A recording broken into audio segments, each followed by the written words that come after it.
우리 한번 따라해 주시기를 바랍니다. 아브라함의 선택. 다시 한번 아브라함의 선택. 여러분, 이 창세기 12장에 하나님께서 아브라함을 불러주시면서 본토 친척 아비집을 떠나 내가 내게 지시할 땅으로 가라. 갈대아 우르라고 하는 땅에서 하나님이 그를 불러주시고 선택해 주셨을 때 아브라함이 선택을 받고 말씀에 순종하고 결단하고 그래서 하나님 말씀대로 따라가기로 선택을 했어요.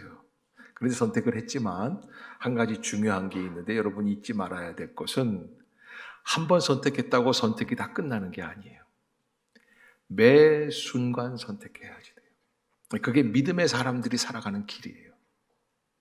한 번 선택했다고 끝난 게 아니다. 계속 반복적으로. 여러분, 남편과 아내가 만나서 결혼을 해서 선택을 했습니다. 그러나 일생을 살아가면서 10년, 20년, 30년, 40년 여러분 순간순간마다 다시 한번 그 사람을 선택해야 합니까? 안 해야 합니까? 매 순간 다시 선택하는 거예요. 아, 저 사람이 내 아내구나, 내 남편이구나. 그러니까 곁길로 나아가기 쉬울 때 우리의 마음속에서 다시 한번 선택하지 않습니까? 마찬가지예요. 우리가 신앙생활할 때에도 하나님의 부르심 앞에서 창세기 12장에서 아브라함은 선택하고 시작을 했지만 13장에서 다시 한번 선택해야 되는 선택의 기로에 서게 돼요. 이 선택의 기로에 서서 아브라함이 어떻게 행동하는가 하는 그런 부분입니다. 우리가 한 가지 알아야 될 게 우리는 돈이 넉넉하게 벌려지면 행복해지는 줄로 알고 돈을 많이 모으려고 합니다. 그런데 여러분 오늘 본문에서 이해할 수 없는 부분이 나오는데 아브라함과 이 롯 조카 롯이 이제 정말 은과 금이 풍부하게 되었다. 13장 1절에서 아브라함이 애굽에서 그와 그의 아내와 모든 소유와 롯과 함께 네겝으로 올라가니 아브라함에게 가축과 은과 금이 풍부하였더라. 이 돈을 많이 벌었어요. 그래 돈을 많이 버니까 어떤 일들이 있는가? 6절에 보면은 그 땅이 그들이 동거하기에 넉넉하지 못하였으니 참 이상하죠? 여러분 돈 없을 때 가난할 때는 참 이 형제끼리 작은 집에서 여러분 예전엔 다 되게 단칸방에서 살았습니다. 그래서 저희도 단칸방에서 4식구, 5식구가 이렇게 살던 때가 있습니다. 그런데 요즘은요 각 식구들마다 다 방이 있습니다. 근데 더 쌀쌀해졌어요. 더 다퉈요. 참 이상해요. 그때는 싸우다가도 저녁이 돼서 잘 때가 되면 그래도 미워도 다시 한 번이 연속극 한 번 보면은 또 마음이 확 풀리기도 하고 그렇게 살았거든요. 근데 요즘은 그렇지가 않아요. 그래서 넉넉한 것이 진정한 축복이 되기 위해서는 어떻게 해야지 되는가? 우리가 예수 믿는 사람이라면 끊임없이 주님 앞에서 어떻게 살아내야 하는가에 대해서 선명한 기준, 선택의 기준, 뭐가 있어요? 하나님이 주신 말씀이에요. 그 말씀을 기준으로 해서 항상 살아야 되는데 내 행동이, 나의 언어가, 나의 태도가 말씀에 합당한가? 그래서 아브라함은 조카 롯과 더 이상은 함께 못 산다는 것을 깨닫게 돼요. 자, 창세기 12장에서 하나님이 아브라함을 선택해서 불러주실 때 뭐라고 말씀을 하시냐면 내 본토 친척 아비집을 어떻게 하라고 그랬어요? 그러니까 하나님 분명히 말씀하신 거예요. 친척 데리고 가지 말라는 거예요. 그럼에도 불구하고 아브라함이 아들 같은 조카니까 그걸 좀 데리고 다니면서 위안을 얻기 위함이죠. 그래서 함께 가는 거예요. 그러나 함께 갔지만 어떻습니까? 결국에는 이게 한 장 지나면서 바로 헤어져야 돼요. 여러분 우리가 하나님이 우리에게 말씀해 주시는 그 당부사항, 처음 말씀해 주신 그것을 어떻게 해야 될까요? 명심해야지 돼요. 여러분 하나님이 말씀해 주신, 하나님이 당부하시는 그 말씀의 신앙 안으로 들어가서 하나님이 나에게 뭐라고 말씀을 하시는가 이걸 들을 수 있어요. 그렇게 해서 아브라함이 말씀을 들었지만 결국에는 조카 롯을 데리고 다닐 수가 없는 그런 상황에 이르게 됩니다. 한계에 부딪히는 거예요. 여러분, 소유가 넉넉하면 좋을 줄 알았는데 소유가 넉넉해지니까 그동안 사이좋게 지내던 롯과 아브라함이 이제 결별하게 됩니다. 이상하죠? 돈이 많아지면 바라보는 눈빛이 달라져요. 아브라함에게 있어서 조카 롯은 아들 같은 조카고요. 롯에게 있어서 아브라함은 아버지와 같은 삼촌이에요. 그러니까 전에는 그저 아버지 대신 내가 아버지로 섬길 수 있는 분이라고 생각을 하고 따라다녔어요. 그런데 돈이 많아지고 또 두 사람 다 돈이 부유해지니까 이제는 점점 아버지로 보이는 게 아니라 뭘로 보여요? 돈 버는 일의 방해꾼으로 보여요. 그렇게 사이가 좋던 친척인데, 그렇게 사이가 좋던 형제인데. 그래서 8절에 보면 아브라함이 롯에게 이르되 우리는 한 친족이라 그래요. 여러분, 이 친족이라는 건 혈맹 공동체라는 거예요. 피를 나눈 집안이라는 거예요. 떨어질래야 떨어질 수가 없어요. 철저하게 이게 목양을 하고 있는 목축업을 하고 있는 사람들에게 있어서는 절대적인 존재들이 가족이에요. 가족밖에는 믿을 사람이 없어요. 그만큼 소중해요. 그러니까 롯이 돈을 벌기 시작을 하니까 돈 버는 일에 눈이 막 뻘개져가지고 정신이 없으니까 아브라함이 얘기하는 거예요. 야, 우리 싸우지 말려. 우리가 친족이야. 가족이란 말이에요. 더 이상 가족을 돈의 개념으로 바라보지 말아야지 돼요. 그래서 여기 오늘 본문에서 보면은 뭐라고 말씀을 하냐면 아브라함이 롯에게 큰 변화가 하나 있습니다. 이렇게 얘기를 해요. 네 목자나 내 목자나 서로 다투게 하지 말자. 그렇게 얘기한 다음에는 9절에 네 앞에 온 땅이 있지 아니하냐. 나를 떠나가라. 네가 좌하면 나는 우하고 네가 우하면 나는 좌하리라. 자, 여러분 보세요. 아브라함이 위에요, 롯이 위에요. 아브라함이 아버지 같은 삼촌이에요. 그러면 아브라함이 양보해야 돼요, 롯이 양보해야지 돼요. 당연히 아랫사람인 롯이 양보해야지 돼요. 그런데 그렇지가 않아요. 양보를 안 해요. 그러면 상대편이 양보를 안 할 때 우리가 어떻게 해야지 되느냐? 여러분, 이런 분들이 있어요. 죽어라 하고 끝까지 싸우는 분들이 있어요. 절대 그러지 마세요. 나의 모든 정과 나의 모든 욕심, 예수 그리스도의 십자가 앞에서 어떻게 해요? 못 받기를 원합니다. 그래서 우리가 원하는 신앙의 이 길은 어떤 길입니까? 내 것을 포기하고 내려놓을 줄 아는 그런 신앙의 길입니다. 우리가 믿는 예수 믿는 길이 어떤 길인지를 알아야지 돼요. 그래서 저는 대부분 형제 간의 상속 다툼 때문에 와서 저에게 기도받을 때는 저한테는 오지 마세요. 저는 다 양보하라고 그래요. 대부분 양보하라고 그래요. 근데 저는 왜 그러냐면 제가 35년간 이렇게 목회하면서 지금까지 지내왔거든요. 근데 35년 동안 목회하는 동안에 형제 간에 다투어가지고 땅 뺏어서 잘 살고 잘 먹고 대가 넘어가는 분을 한 번도 본 적이 없어요.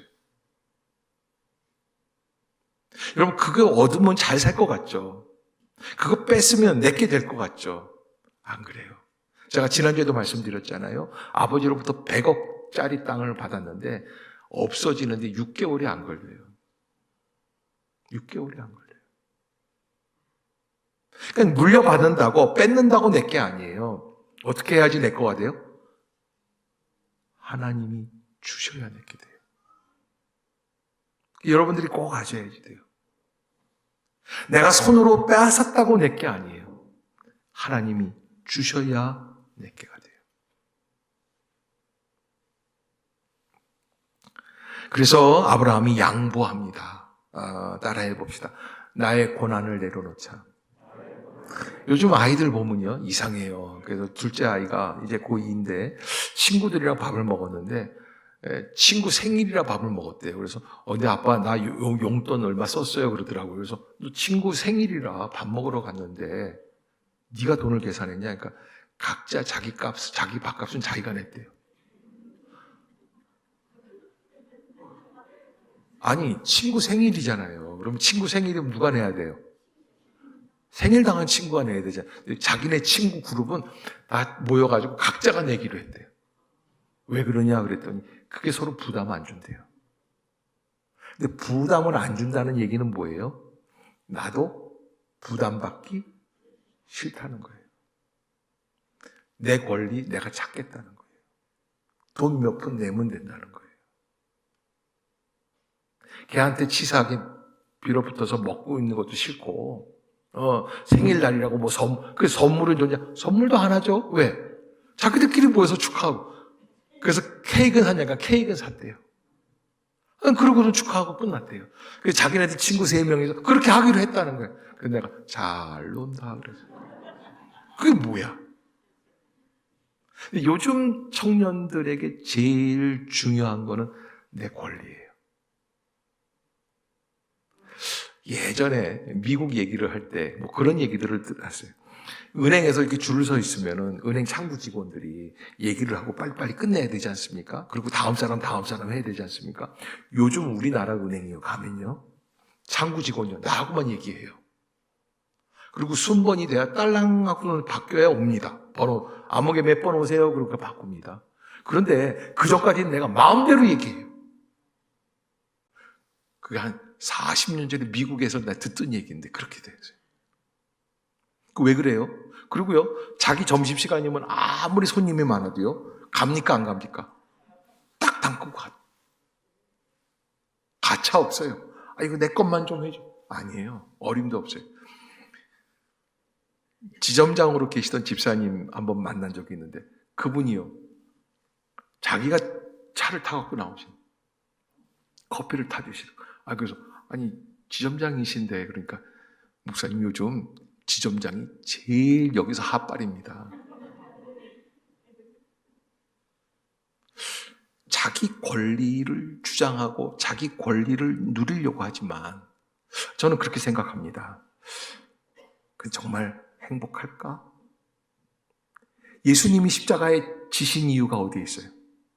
내가 너희 죄를 용서하는 대속자로 섰게. 아멘. 왜 그랬을까요? 그럼 거기에 은혜가 있는 거예요. 그때 행복이 시작이 되는 거예요. 나를 위해서 내가 사는 것은 큰 축복이 아니에요. 나를 위해 나만 먹고 나만 살고 하면 될 것 같죠? 그러나 잘 보면 남이 있었기에 나도 있는 거예요. 대부분 남편을 뒷바라지 한다든지 아내를 뒷바라지 한다든지 병 이렇게 치료했던 분들, 그 남편이 돌아가시고 그러면 어떻게 했습니까? 자기도 죽겠대요. 갑자기 아파요. 왜요? 왜 살아왔던 거예요? 그분 치료하려고 살았던 거예요. 우리 삶의 속성을 가만히 보면 예수께서 우리를 위해서 십자가에서 대신 속죄하신 이유가 있어요. 특별히 예수를 믿는 우리들에게는 누구를 위한 삶입니까? 나를 위한 삶이 아닙니다. 남을 위한 삶. 마가복음 10장 45절에 예수님 뭐라고 그러십니까? 인자에 온 곳은 섬김을 받으려 함이 아니라 오히려 섬기려고 왔다는 거예요. 아멘. 이 아브라함이 그 속성을 알아요. 왜요? 아브라함에게 있어서 한 가지 본질적인 문제가 있어요. 그게 뭡니까? 과연 나는 어떻게 해야 부유해지느냐 하는 거예요. 아브라함이 사실은 애굽에서 허물이 있었습니까? 없었습니까? 괜히 애굽 내려가가지고 아내 바로 왕에게 한번 팔아먹은 적이 있습니다. 이거 우리가 쉽게 얘기하지만 보통 허물이 아닙니다. 깨달은 게 있습니다. 그 허물 가운데 하나님이 어떻게 해주십니까? 허물을 허물이라고 꾸짖지 아니하시고 아브라함을 감싸주시면서 하나님이 오히려 그 많은 허물을 통해서 많은 부를 얻게끔 해주시는 과정이 이 창세기 12장에 기록이 되어 있어요. 그걸 깨달은 거예요. 자기가 실수를 해도, 그래서 로마서 8장에 바울은 뭐라고 그러냐면 우리가 알거니와 하나님을 사랑하는 자 곧 그 뜻대로 부르심을 입은 자들에게는 모든 것이 합력하여 뭘 이루어요? 그 아브라함이 마음속에 느끼는 거예요. 아하, 이게 그렇구나. 내가 실수해도 하나님이 알아서 해주시는구나. 내가 롯하고 싸워서 부득불 싸워가지고 이를 북북 갈면서 싸울 때 있지 않습니까? 여러분 예전에 들었던 얘기입니다. 남대문 시장에서 포목상하는 사람들끼리 서로 싸웁니다. 옆에 사람이 그러더래요. 저 사람들은 예수 믿는다고 하면서 서로 싸워. 그래서 예수 믿어? 그 얘기를 들으니까 싸우던 사람이 당신 예수 믿어? 나 예수 믿어. 당신도 예수 믿어? 나도 예수 믿어. 어느 교회 다니? 남대문에 가까운 영락교회 다닌다고. 같은 교회. 영락교회 교인끼리 싸우지 말라고 흔하게 제가 한 30년 전에 들었던 예화예요. 왜 하도 많으니까 서로 모르는 거예요. 제가 영락교회에 있을 때 한 3만 5천 명밖에 안 됐거든요. 그러니까 싸울만 하죠. 서로 모르는 거예요. 근데 여러분, 그 싸우는 얘기하니까 한마디 더 할게요. 어느 부목사님이 처음으로 교회 첫 출근하는 날입니다. 차 사고가 났어요. 대파 싸운 거예요. 근데 교회 가니까 그분이 계시더래요. 그 목사님 그 교회에서 어땠을까요? 예, 굿바이 해야죠. 저도 사실은 이건 제 얘기인데, 사실 저도 참 부끄러운 얘기인데, 제주도에 있을 때 거기 무슨 제일은행인가 은행이 하나 있어서 은행 들어가는 주차장에서 서로 실갱이를 붙은 거예요. 근데 제가 그때만 해도 참 혈기가 아직 있었을 때예요. 뭐 지금 다 없어진 건 아니지만. 그래서 좀 싸웠습니다. 빵빵 그러고 막 그래요. 나와서 뭐 당신 뭐야 그러고서 막 왜 제주도에 내가 아는 사람 별로 없어요. 그러니까 용감하죠. 막 싸웠어요. 근데 예수 믿는 사람들도 적다고 들었어요. 그 얼마나 용감하겠습니까? 그런데요, 한 3년 지났을 때예요. 어느 교회에서 저한테 와서 교사대학 강의를 해달라는 거예요. 이 순복음교회예요, 순복음교회. 가서 이렇게 하는데 강의를 잘했어요. 그날따라 참 잘 되더라고요. 너무 잘 됐어요. 잘하고 이제 잘 마쳤는데 딱 누가 한 분이 오시더니 목사님 좀 모르시겠어요? 그러더라고요. 누구겠어요? 그래서 제가 그 다음 해에 그냥 제주도를 떠났어요. 더 이상 못 있겠더라고요. 여러분, 좀 무슨 일이 있을 때 양보하세요. 아멘. 형제 간에 땅 갖고 싸우지 마세요. 유산 갖고 싸우지 마세요. 우리가 부유해지는 것은 물려받은 공짜로 얻은 물질로 부유해지는 게 아닙니다. 인생 살다 보면요, 한 10년 안에 다 소진돼요. 받은 만큼, 아니 거기 플러스해서 더 없어질 때 있습니다. 그러니까 공짜의 마음을 빼앗기지 마세요. 아멘이 한 2사람밖에 없어요. 아멘. 아멘. 네, 따라해 봅시다. 있는 유산 포기하겠습니다. 교회로 갖고 오세요. 여러분, 우리가 신앙생활 할 때 다퉈야 될 일이 있습니다. 무엇입니까? 내 속에 있는 욕심과 다퉈야 됩니다. 나를 억누르는 죄악의 역사가 있습니다. 그것과 싸워야 합니다. 나를 교만하게 하고 남을 판단하게 하고 정죄하고 남을 비아냥거리게 하는 나의 죄악과 싸워야 합니다. 양보해야 될 거 있습니다. 형제 간에 유익한 부분들 내가 양보해야지 됩니다. 아브라함이 자기가 가질 권한입니다. 자기는 아버지와 같은 사람입니다. 아들 같은 조카입니다. 아브라함이 롯에게 너는 이쪽으로 가, 내가 이쪽으로 갈게 해도 허물할 사람이 아무도 없습니다. 그러나 아브라함은 짧은 기간이지만 하나님의 은혜 가운데 하나님이 역사해 주시는 것을 깨닫고 이제는 비로소 알게 됩니다. 그리고 목적이 달라져요. 따라해 봅시다. 목적이 달라지는 인생을 삽시다. 여기서 내가 많이 벌어서 얻어서 그걸 유지하고 빼앗고 다투는 삶이 아니라, 그래서 여러분 이렇게 한번 물어볼게요. 복 받기 위해서 믿습니까? 믿음 생활하기 위해 복 받기를 원합니까? 좀 말이 헷갈리죠? 복 받기를 위해서 믿습니까? 아니면 믿음 생활 유지하기 위해서 복을 받으려고 하는 겁니까? 저는 후자가 되기를 주의 이름으로 축복합니다. 아브라함이 양보해요. 그래서 참 여러분 대단한 것은 롯이 선택한 소돔과 고모라는 어떤 땅입니까? 네, 이 소돔과 고모라는 롯이 보기에는 얼마나 기름진 땅인지 모릅니다. 그래서 여기 10절에 보면 이에 롯이 눈을 들어 요단 지역을 바라본즉 소알까지 온 땅에 물이 넉넉하니 여호와께서 소돔과 고모라를 멸하시기 전이었으므로. 여러분, 이 시점이 참 중요한데 소돔과 고모라가 하나님이 멸하실 땅이었다는 거예요. 그런데 멸하시기 전이었으니까 어떤 땅이냐면 10절 후반부에 이렇게 기록이 되어 있어요. 여호와의 동산 같았다. 여호와의 동산 같았다. 또 애굽 땅과 같았다. 뭐예요? 기름진 땅이라는 거예요. 누구든지 탐낼 수 있는 땅이에요. 그러므로 롯이 요단 온 지역을 택하고 동으로 옮겼다. 그러므로 롯이, 왜? 기름진 땅이었기 때문에 거기를 선택한 거예요. 그래서 아브라함이 자기가 가지고 있는 마땅히 가져야 할 권한을 양보하는 것, 여기에서부터 구원의 역사가 시작이 된다라고 하는 것, 여러분들이 꼭 잊지 마시기를 주의 이름으로 부탁합니다. 그래야만 합니다. 절대 남편한테 당신은 바보야? 어떤 분들은 막 쪼다냐 뭐 이런 얘기하는 분들이 있어요. 애가 맞고 왔어요. 네가 바보야? 가서 때리고 와. 뭐 그러는 아빠들이 있습니다. 절대 그러지 마십시오. 맞고 온 아이를 위로해 주십시오. 그리고 맞은 자에게 주시는 축복도 있다는 것을, 주님이 뭐라고 그러십니까? 산상수훈에 나를 위하여 핍박을 받는 자마다 복이 있다고 말씀을 하시는 거예요. 여러분, 우리가 받아야 할 복이 어떤 복이냐라는 것을 알아야지 돼요. 예수 믿는 사람들은 직장에서나, 그래서 어떤 직장 생활 하시던 학교 선생님이셨는데 저에게 오래전에 그렇게 말씀을 하신 분이 있어요.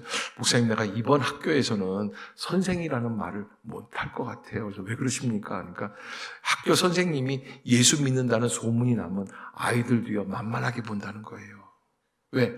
예수님 믿는 사람이 때리면 돼요. 그리고 애들이 묻는다는 거예요. 또 더 놀라운, 그때는 이제 30년 전이니까 일직, 당직, 뭐 숙직 이런 게 있었어요. 선생님들이 한 달에 한 번 숙직하고 그러지 않습니까? 남자 선생님들 택해서. 그런데 꼭 12월 25일 같은 날, 구정 때, 이런 때, 김 선생, 나하고 숙직 좀 바꿔줘. 아이, 그날 명절인데, 당신 예수 믿잖아. 그래서 예수 믿는 거 숨기고 싶다는 거예요. 그런데 여러분, 우리가 받아야 할 복은 그 헌신을 통해서 얻는 축복이에요. 그래서 포기하자는 거예요. 내가 마땅히 누려야 할 내 권한이라고 따지지 말자는 거예요. 왜? 양보하면 은혜가 있어요. 그런데 두 번째 뭐가 있냐면, 양보했다고 갑자기 무슨 일이 천지개벽이 일어나는 것은 아니라는 거예요. 참 재미있는 거는 금도끼 은도끼 사건이 있지 않습니까? 아십니까? 저기 도끼 만행 사건 뭐 이런 얘기 하지 말고, 금도끼 은도끼 나무꾼이, 가난한 나무꾼이 돈이 없으니까 남의 집에 쇠도끼를 하나 빌려가지고 갔는데, 그런 도끼가 꼭 남의 거 빌려가면 꼭 없어져요. 옛날에 카메라 빌려가지고 소풍 가서 잊어먹은 적 있지 않습니까? 그게 도끼를 없어진 거예요. 그러니까 도끼가 호수에 빠지니까 막 울고 있으니까, 가난한 이 나무꾼이 울고 있으니까 산신령이 나타나서 나왔는데 그냥 나온 게 아니라 금도끼를 하나 들고 나왔더래요. 어느 보석가게에서 맞췄는지 모르지만, 그러니까 금도끼 번쩍번쩍 빛나는. 그럼 뭐라고 그래요? 이 도끼가 네 도끼냐? 아닙니다. 여러분, 나무꾼이 바보예요? 잘 생각해 보세요. 저 도끼 갖다가 팔아가지고, 그래서 쇠도끼 하나 사서 주면 돼요, 안 돼요? 그리고 나머지는 다 내 거가 되는 거예요. 100만 원이라고 그러면 10,000원짜리 하나만 해서 갖다 주면 되는 거예요. 그런데 이 나무꾼이요, 너무 순수한 거예요. 바보는 아니지만 순수한 거예요. 내게 아니니까 내게 아니라고 얘기할 수밖에 없죠. 두 번째 갖고 왔는데, 두 번째 진짜 걸 갖고 오면 되는데, 두 번째 또 한 번 기회가 있는 거예요. 은도끼예요. 이 도끼가 네 도끼냐? 그것도 아닙니다. 근데 여러분, 어떻게 됐어요? 그러니까는 바로 신령님이 그랬대잖아요. 금도끼도 네가 갖고, 은도끼도 네가 갖고, 그 다음에 네가 진짜 잃어버려도 쇠도끼도. 그러니까 여러분, 쇠도끼 한번 잃어버렸다가 정직하게 하니까 몇 개를 얻은 거예요? 금은 동 3개를 얻은 거예요. 근데 여러분, 이렇게 즉각적으로 반응이 올 것 같지만 실제로 우리가 믿음 생활 안에서 양보했다고, 내가 착한 말 했다고, 내가 좋은 일 한 번 했다고 늘 복이 있는 게 아닐 수도 있어요. 기다려야지 돼요. 근데 여러분, 먼저 우리가 그 앞에서 생각해 봐야 될 게 14절의 본문인데, 창세기 13장 14절을 보면은 이런 본문이 있어요. 롯이 아브라함을 떠난 후에 여호와께서 아브라함에게 이르시되, 고개 좀 들어보세요. 하나님이 그때 나타나신 거예요. 여러분, 우리가 무슨 거래를 하려고 합니다. 그런데 한 이틀 전에 너무나 기가 막히게 우리가 살려고 했던 파주 땅이 개발이 안 된다는 소리를 들었어요. 하면 돼요, 안 돼요? 안 되지. 물론 정보가 너무 중요하지 않습니까? 그렇게 알고 있으면 얼마나 좋겠어요. 그런데 하나님은 전날 나타나셔서 말씀해 주시는 게 아니에요. 언제 나타나십니까? 롯이 아브라함을 떠난 후에. 그러니까 하나님은 떠나기 전에, 계약 전에, 중요한 일을 하기 전에, 선택 전에 말씀해 주시는 게 아니신 분이라는 걸 우리가 알아야 돼요. 오히려 떠난 뒤에 하나님은 나타나세요. 사실 창세기 12장에서 아브라함이 하나님의 음성을 듣고 순종해서 나왔지만 애굽에 가서 실패한 이후로 하나님의 음성을 못 듣습니다. 여러분, 가만 보면 애굽에 가서 실수할 때 누구랑 의논하는 줄 아십니까? 아브라함과 사라 부인 자기들끼리 의논합니다. 창세기 12장 11절을 보면 그가 애굽에 가까이 이르렀을 때 그의 아내 사라에게 말하되 내가 알기에 그대는 아리따운 여인이라 애굽 사람이 그대를 볼 때 이르기를 이는 그의 아내라 하여 나는 죽이고 그대는 살리리니. 여러분, 누구끼리 의논한 거예요? 사실 하나님의 백성이라면, 하나님이 선택해서 부르셨으면 어떻게 의논해야 됩니까? 하나님께 기도해야지 돼요. 근데 아내 사라하고 의논해요. 그러니까 그들이 의논해서 자기들끼리 내린 결론이 뭐예요? 너는 누나고 나는 동생으로 할게. 아니면 넌 누이 동생 해라. 내가 오빠 할게. 뭐 10살 위니까. 그렇게 얘기를 했을 거예요. 그러니까 어떻게 돼요? 실수하는 거예요. 그 이후로 하나님이 그들에게 나타나시지 않으셨어요. 그런데 아브라함이 롯에게 양보하고 자기가 패배자인 것처럼 약속의 땅 세겜에 남아있는 이 순간에 하나님이 그제서야 나타나시는 거예요.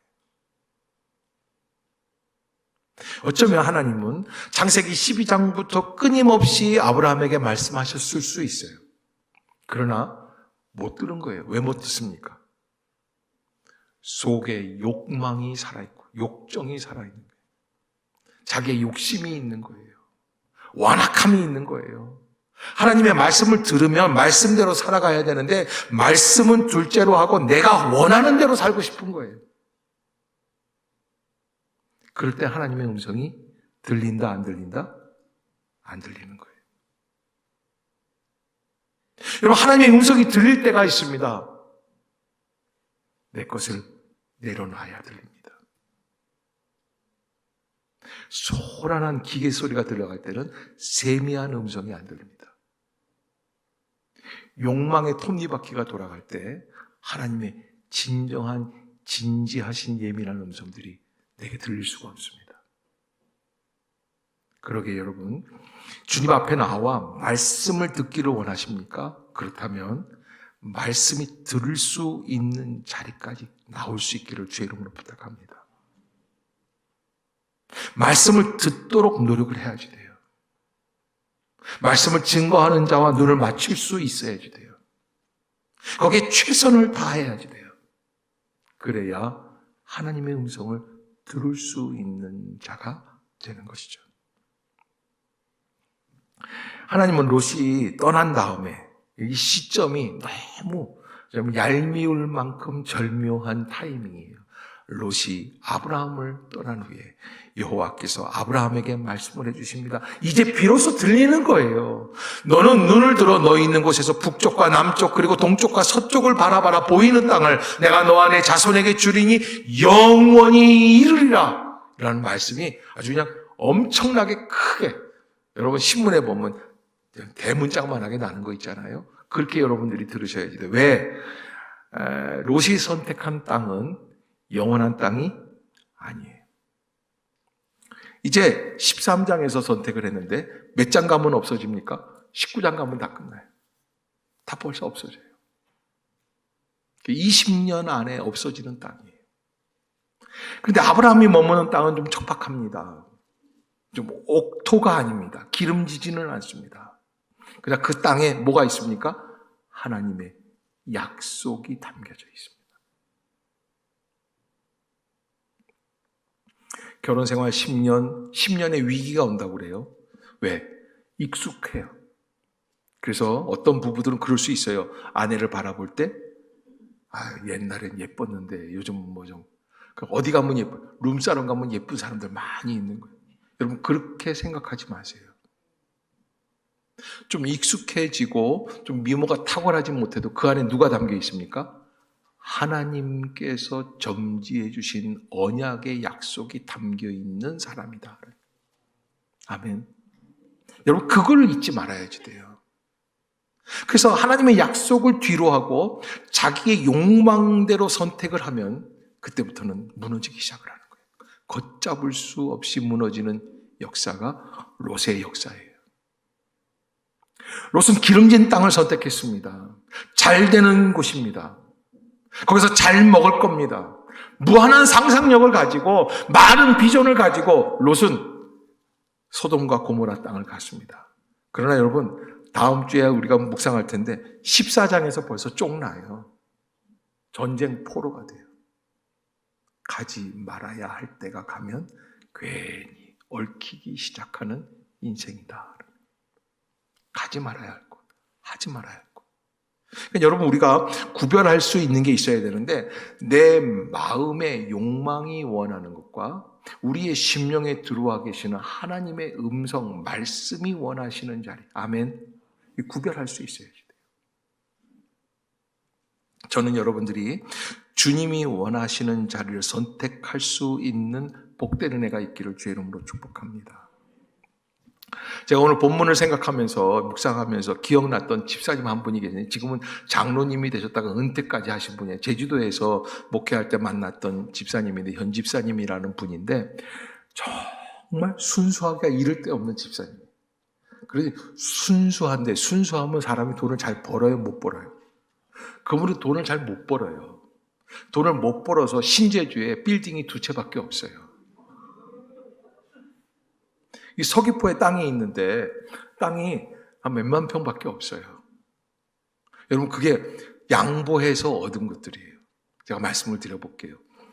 시골에 있는 한 총각이, 제주도 총각이 먹고 살려고 하니까 그때는 귤농사, 밭농사, 논농사는 제주도에는 없습니다. 그러니까 너무 먹기 살기 어려운 거예요. 그래서 시골로 가서 40년 전에 구두 만드는 거를 배우려고.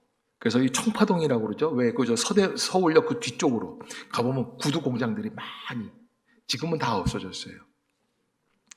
거기 가서 이제 구두를 이제 하는 걸 배우면서 주일날이면 그래서 주머니에 손 집어넣고서 남산이나 뭐 이런 데 다니다가 남산 갔다가 내려오는데 교회가 하나 있더니 여기는 뭐 하는 곳인가 하고 가봤는데 거기가 영락교회라는 거예요.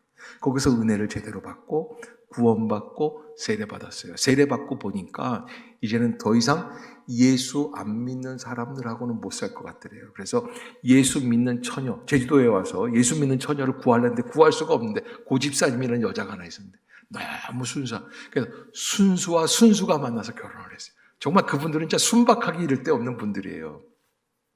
그럼 말씀대로 사는 거예요. 자, 말씀대로 사니까 할머니 앞에 가서 거짓부렁을 못하는데 우리가 예수 믿습니다. 이젠 더 이상 제사를 못 지내는 거예요. 가만 보니까 큰아들이 예수를 믿게 됐는데 서울 가서 구두방울에서 돈은 좀 버는 것 같은데 제사는 안 들어줄 것 같은 거예요. 그러니까 이게 제주도 할머니들은요, 제사밥을 못 먹는다고 생각, 귀신이 굶는 거예요. 그러니까 너는 내 아들이 아니다, 더 이상. 그러면 어떻게 돼? 교회를 포기하든지 아니면 유산을 포기하든지 몇만 평 되는 땅을 포기하고 그분은 예수님을 선택하고 예수 믿기로 작정하고 집을 나왔어요. 자, 그렇게 나와서 구두방을 해 나갑니다. 그런데 그 집사님 말씀하시기를 어버이날, 어머님 생신, 구정, 또 추석 때 빠지지 않고 가서 인사드리고 왔다는 거예요. 용돈 드리고 인사하고. 근데 어느 날 일이 되려고 하는데 어떤 일이 벌어지냐면 구두방 하는 신제주의 건물 주인이 쫄래쫄래 내려오더니 현 사장, 나 지금 부도나기 일보 직전이야. 자네는 돈이 없지만 성실한 거 보니까 내가 이 건물을 당신한테 줄 테니까 오늘부터 당신이 이 건물 주인 돼. 말이 돼요? 아니 무슨 소리냐고, 내가 돈이 어디서 이런 건물 사냐. 그냥 내가 방법을 알려줄 테니까. 그래서 은행 부채를 끼고 건물을 맡았어요. 이게 40년 전 얘기예요. 그래서 신제주에 빌딩이 하나 생겼어요. 그래서 3층에 당구장이 있었대요. 그때부터 당구장을 또 하기 시작해요. 당구를 잘 친다고 해서 자랑을 하더라고요. 근데 그렇게 해서 했는데 또 그런 기회가 또 하나 생겨서 옆에 있는 건물을 또 하나 얻게 됐어요. 근데 그 가운데 어떤 일이 벌어졌냐면, 그렇게 쫓겨난 아들이 생일 때마다 명절 때마다 와서 인사를 하고 가니까 엄마가 가만 보니까 땅을 물려줘야 될 남은 자손들이 싸가지가 있다 없다? 어떻게 또 남은 형제들은 싸가지가 없는 거예요. 그래서 이 할머니가 나중에는요, 그 아들 며느리 두 사람의 사랑에 감동이 돼요. 할머니가 예수를 믿어요. 그리고 전 재산을 누구한테 몰빵했어요? 현 집사님한테 몰빵한 거예요. 여러분, 우리가 사실은 부유해지는 게 축복이죠. 그러나 내 수단과 내 방법으로 부유해지는 것은 하나님의 뜻이 아니에요. 하나님이 주시려고 하시면 생각할 수 없었던 방법으로 나를 부유케 해주시는 줄로 믿습니다. 아브라함이 그걸 경험을 해본 거예요. 너무나 가슴 아픈 일들이, 사라를 빼앗기기도 하고 돈을 다시 받기도 하고 말할 수 없이 체면이 구겨졌던 그 아브라함이기 때문에 아브라함은 이번에는 롯에게 양보를 다 하고, 근데 놀라운 게 양보한 다음에 하나님이 나타나시는 거예요. 보이는 땅을 내가 너와 내 자손에게 주리니 영원히 이루리라. 그러면서 13장 17절에 너는 일어나 그 땅을 종과 횡으로 두루 다녀봐라. 이게 낙심이 됐어요. 조카가 떠났다는 것 자체가 마음에 참 위축이 되죠. 혼자라는 거예요. 혼자. 아들도 없는데. 근데 하나님은 뭐라고 그러신가? 영 달라요. 하나님은 막 기뻐서 뭐라고 그러시냐면 너 일어나. 가만히 있지 말고 일어나. 그리고 종과 횡으로 가로 세로로 다녀보라는 거예요. 그래서 못 이겨서 아브라함이 일어납니다. 막 성령께서 아브라함의 마음을 감동시켜서 일어나서 춤을 추라는 거예요. 그래서 이렇게 겁니다. 걸어. 시간으로 벌으면 이제 해가 뉘어뉘어 지는데 롯은 떠났어요. 빈집이에요. 그리고서는 혼자 앉은 거예요. 아브라함 마음이 어떨까요? 그런데 하나님께서 뭐라고 그러시냐면 내가 그것을 내게 주리라. 내가 그것을 내게 주리라. 기름진 땅을 선택한 롯에게는 하나님이 그 말씀 하셨다 안 하셨다? 안 하셨어요. 여러분, 하나님이 주셔야 내게 돼요.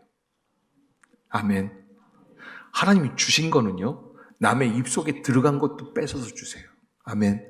그러나 내가 먹고 싶어서 남의 입속에 들어간 걸 내가 뺏으면 내가 먹을 수가 없는 게 돼요. 그래서 웬만하면 양보하세요.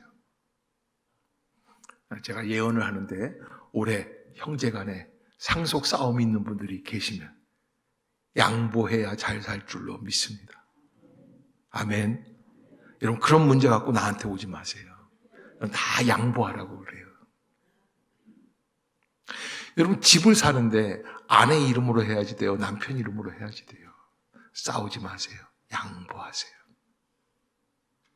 아내는 남편에게, 남편은 아내에게. 그래서 둘이 동시에 하세요. 무슨 일이 있으면 좀 양보하세요. 거기에 은혜가 있습니다. 양보하면 이상한 일이 벌어져요.